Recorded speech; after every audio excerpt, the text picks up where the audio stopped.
سکون نامی چیز نہیں ہوتی.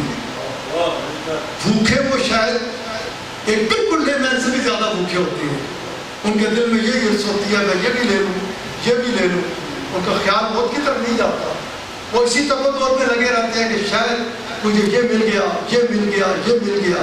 اللہ کریم نے اس کا بھی قرآن کریم میں ہی فیصلہ فرمایا ہے کہ اگر تم اطمینان قلب چاہتے ہو تو وہ سوائے میرے ذکر کے تمہیں کہیں نہیں ملے گا. باقی ہر جگہ فرسٹریشن ہے, ڈپریشن ہے, ایک چیز ملنے کے بعد اسے بھی اور زیادہ حرص ہے, ہوس ہے. اگر اطمینان قلب ہے تو اسی ذکر میں ہے جس کی خاطر ہم اس وقت اکٹھے ہوئے ہیں. جو میں بات کر رہا تھا کہ یہ جو اس پہ جو انعام ملتا ہے, کیونکہ ان دا اینڈ ہر بندے کے دل میں ایک ہی چیز ہوتی ہے کہ اسے سکون مل جائے, اطمینان قلب حاصل ہو جائے. وہ اپنے خیال کے مطابق ادھر ادھر بھاگ دوڑ کرتا ہے کہ یہ مل جائے تو شاید وہ مل جائے گا, یہ مل جائے تو شاید مل جائے گا. لیکن ہمارا جو بنانے والا ہے کریٹر, اس نے بڑے کلیئر الفاظ میں یہ بتایا ہے کہ تمہیں اگر واقعی یہ چاہیے کہ تمہیں اطمینان مل جائے تو وہ میرا ہی راستہ ہے, السلام کی اتباعی. جو لوگ یہ اختیار کرتے ہیں, اور جب جیسا میں بات کرتا چلا آیا جب اس حال میں ہو جاتے ہیں جو جس حدیث قدسی کی میں آپ سے کہ ذات ذکر کر رہا تھا, اللہ کریم فرماتے ہیں کہ یہاں تک کہ وہ بندہ اس حال میں ہوتا ہے کہ میں اس کی کے کان بن جاتا ہوں, میں اس کی آنکھ بن جاتا ہوں, میں اس کی زبان بن جاتا ہوں, میں اس کا ہاتھ بن جاتا ہوں, میں اس کے پیر بن جاتا ہوں. آنکھ جس سے دیکھتا ہے, کان جس سے سنتا ہے, زبان جس سے بولتا ہے, ہاتھ جس سے پکڑتا ہے, پیر جس سے چلتا ہے. اللہ کریم فرماتا ہے میں بن جاتا ہوں. پھر کیا یہاں پر بات ختم کر دی؟ نہیں. کاش ہم اس محنت میں لگ پڑے کہ ہمارا رب ہمارے سے راضی ہوتا ہے, اور اس کو راضی کرنے کا سوائے رسول اللہ صلی اللہ علیہ وآلہ وسلم کی اتباع کی اور کوئی راستہ نہیں ہے. اس جگہ پہ اللہ کریم نے بات پر ختم نہیں فرمائی, بلکہ اللہ کریم فرماتے ہیں مجھے اپنے اس بندے پہ, یہ بہت کلیئر ہے جیسے ڈاکٹر صاحب نے فرمایا تھا. آج کل ہم لوگ وعدہ پرستی دور ہے, اس قدر ہم اس میں ہیں کہ ہم اصل کو بھولے ہوئے. سیدنا غوث اعظم رضی اللہ تعالیٰ عنہ فرماتے ہیں کہ اگر کسی کو ہوا میں اڑتا دیکھو, چھو کر کے کچھ کا کچھ کرتے دیکھو, لیکن اگر وہ شریعت مطہرہ کا پابند نہیں ہے تو آپ نے بات جان لو کہ اس کا تعلق شیطان سے تو ہو سکتا ہے, رحمان سے نہیں ہو سکتا. حضرت جنید بغدادی رحمت اللہ علیہ, آپ کے پاس ایک شخص حاضر ہوا کہ جو اس تصور کی جس کا یہ ذکر کر رہے ہیں, راہ میں نکلتے ہیں الحمدللہ بہت سارے ساتھی ہیں جو شب و روز ساتھ چل رہے ہیں, تمنا دل میں تڑپ یہ کہ اللہ راضی ہو جائے. ہمیں ہر وقت ہر لحظہ ہر حال اسی یہی دعا مانگنی چاہیے, اور اس سے ہر لحظہ ہر وقت اسی چیز کے دل میں تمنا ہونی چاہیے کہ ہمارا رب ہمارے سے راضی ہو جائے, اور ہمارے آقا علیہ السلام ہمارے سے خوش ہو جائے, اور اس کا رستہ مجھے اور آپ کو کلیئرلی پتہ ہے. حضرت جنید بغدادی رحمت اللہ علیہ کے پاس ایک شخص حاضر ہوا, 6 مہینے رہا, پاس جانے لگا. آپ نے فرمایا کہ اتنا وقت میرے پاس گزارا جا رہا ہے, کسی چیز کی تمنا نہیں کی, بتا کوئی مدعا نہیں بیان کیا آنے کا, یہ تو بتا کس لیے آیا تھا, کس چیز کی خاطر آیا تھا. ایسے ہی چلا جانے لگا, عرض کرنے لگا کہ حضرت بات یوں ہے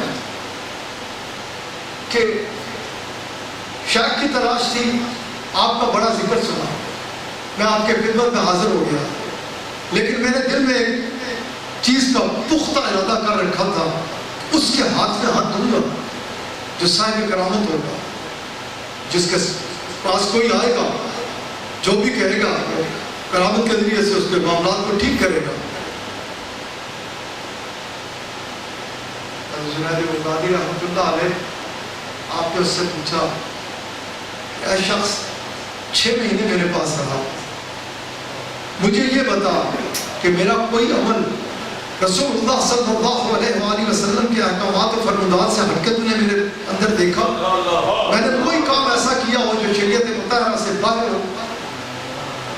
عرض کرنے لگا کہ حضرت معاملہ یوں ہے، کیونکہ ہر وقت تلاش پہ رہتا تھا کہ کس وقت کوئی کرامت دیکھ پاؤں، اس لیے ہر وقت نگاہ آپ کی طرف رہتی، میں نے آپ کا کوئی عمل ایسا نہیں دیکھا کہ شریعت مطہرہ کے خلاف ہو۔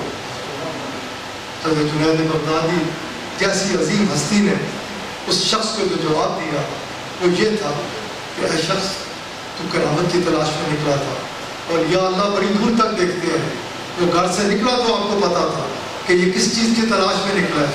جنید بغدادی وہ ہستی ہے کہ اگر کسی کو مسلح ہوا میں معلق دیکھتے ہیں تو اس کی سرزنش فرماتے ہیں کہ نیچے اتارو۔ پانی میں چلتے ہوئے لوگوں کو آپ نے ڈانٹنے کی حد تک سرزنش فرما دی کہ یہ کیا شوقہ بازیاں کرتے تھے، بچپن سے نکلو باہر۔ آپ وہ ہستی، آپ کا فرمان مبارک، آپ نے فرمایا کہ اے شخص، اگر تو واقعی کرامت کے بارے میں جاننا چاہتا ہے کہ کرامت کس کو کہتے ہیں، تو کرامت اسی چیز کا نام ہے کہ زندگی رسول اللہ صلی اللہ علیہ وسلم آپ کے احکامات و فرمودات کے تابع گزارے۔ بڑا حضرت آپ کا سنسکرت تھا، سبجیکٹ تھا، تو اس وقت ہم اہل سنت و جماعت کو بہت زیادہ ضرورت ہے، بہت زیادہ ضرورت ہے کہ ہم اس چیز کو سمجھیں، ہم اپنے مسلک کی بدنامی کا باعث نہ بنیں، ہم بلکہ جہاں ہوں ہمارے پاس کسوٹی ہے کہ ہو رسول اللہ صلی اللہ علیہ وسلم، آپ کے احکامات، آپ کی شریعت پر، آپ علیہ الصلوۃ والسلام کے ساتھ جس کا تعلق مضبوط ہوگا لازمی طور پہ شریعت مطہرہ کا پابند ہوگا۔ جس کا آپ کے ساتھ تعلق نہیں، اس کا اللہ کے ساتھ تعلق نہیں، اور جس کا آپ کے ساتھ تعلق ہے اسی کا اللہ کریم کے ساتھ تعلق ہے، وہی اللہ والا ہو سکتا ہے۔ یاد رکھیے گا، میں اس پہ زیادہ بلیم بھی نہیں کرتا، کیونکہ قرب قیامت ہے، فتنے ہوئے، بڑا مشکل ہو جاتا ہے ہو جانا ہے اس دور میں حدیث مبارکہ کے مطابق حق اور باطل میں تمیز کرنا۔ یہ اس دور سے ہم گزر رہے ہیں، لیکن ایک چیز بہت کلیئر رکھیے گا کہ اگر کوئی کہے کہ طریقت کچھ اور چیز ہے، شریعت کچھ اور چیز ہے، تو ایسا قطعی نہیں ہے۔ طریقت مکمل تابع ہے شریعت کے۔ طریقت پہ جب بندہ مکمل طور پہ کاربند ہوتا ہے تو پھر اسے معرفت حاصل ہوتی ہے۔ جب معرفت صاحب معرفت بنتا ہے، اس کی آنکھیں کھلتی ہیں دل کی، تو اس کے سامنے حقیقت آتی ہے، اور جب وہ حقیقت کو جانتا ہے تو حضرت جنید بغدادی رحمۃ اللہ علیہ کی طرح فرماتا ہوا نظر آتا ہے کہ سب سے بڑی اگر کرامت ہے تو شریعت مطہرہ کی پابندی۔ آپ علیہ الصلوۃ والسلام کے احکامات و فرمودات کے عین مطابق زندگیوں کو گزارنا ہے۔ میں آخری جملہ کیا کہ اپنی بات کو سمیٹوں گا کہ میں بات کر رہا تھا کہ اللہ کریم فرماتا ہے میں اس کی آنکھ، اس کا کان، اس کی زبان، اس کے ہاتھ، اس کے پیر، کیا ادھر اللہ کریم نے بات کو ختم فرما دیا؟ نہیں، اللہ کریم فرماتے ہیں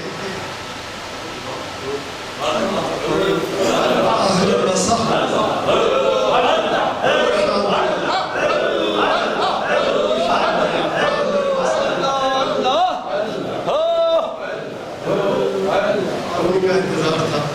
اللہ کریم فرماتے ہیں کہ پھر جب اللہ کسی سے راضی ہوتا ہے، کسی سے خوش ہو جاتا ہے، تو اللہ کریم فرماتے ہیں پھر میرا وہ بندہ اگر کسی جگہ کچھ کوئی بات کہہ دیتا ہے اور ادھر لوح محفوظ میں نے کچھ اور لکھ رکھا ہوتا ہے، مجھے اپنے اس بندے پہ اتنی غیرت ہوتی ہے، اتنی غیرت کہ اس کو پیچھے کوئی پڑ گیا۔ ویسے تو طریقت میں یہی سکھایا جاتا ہے سب سے زیادہ کہ راضی پر رضا ہو۔ کان کھول کے سنیے گا، یہ طریقت میں آگے بڑھنے کا سب سے پہلا اصول ہے کہ اس کی رضا پہ راضی ہو جاؤ۔ جب تم اس کی رضا پہ راضی ہو جاؤ گے پھر آگے سفر ہے، اس کی ابتدا ہے، ابتدا سے انتہا۔ جب انتہا تک پہنچتا ہے نا بندہ، ابتدا ادھر سے ہے کہ اس کی رضا پہ راضی، پھر اس سے اتباع رسول مقبول صلی اللہ علیہ وسلم میں اس سفر کا آغاز اور انتہا پھر یہ ہے کہ اس نے کچھ اپنی مرضی سے لکھ دیا، پھر اس بندے کے پیچھے کوئی لگ گیا کہ یار کہ آپ اللہ کے بڑے پیارے ہیں، میرے سے صبر نہیں ہوتا, مجھے یہ چاہیے, بیٹا چاہیے, بیٹی چاہیے. پھر اس نے اس کو اتنا تنگ کر دیا, انہوں نے ہاتھ پھیلا دیے. میں جیسے سمجھاتا ہوں, تیرا یہ بندہ ہے, اس کے دل میں بڑی خواہش ہے, روتا ہے, مجھے اس پہ رحم آتا ہے, اس پہ کرم فرما. پتہ کیا ہوتا ہے, اللہ کریم فرماتے ہیں میں اپنا لکھا مٹا دیتا ہوں اور اپنے اس بندے کا بوجھ لکھ دیتا ہوں. کہ دنیا کے پیچھے بھاگ کے رسوا ہونا ہے یا رسول اللہ کا رستہ اختیار کر کے یہ اس مقام پہ پہنچ جانا ہے کہ وہ ایسا اس چیز آپ کو اس حال میں کر دے, آپ جو چاہیں وہ کر دے. اللہ شاہ صاحب تشریف لائیں.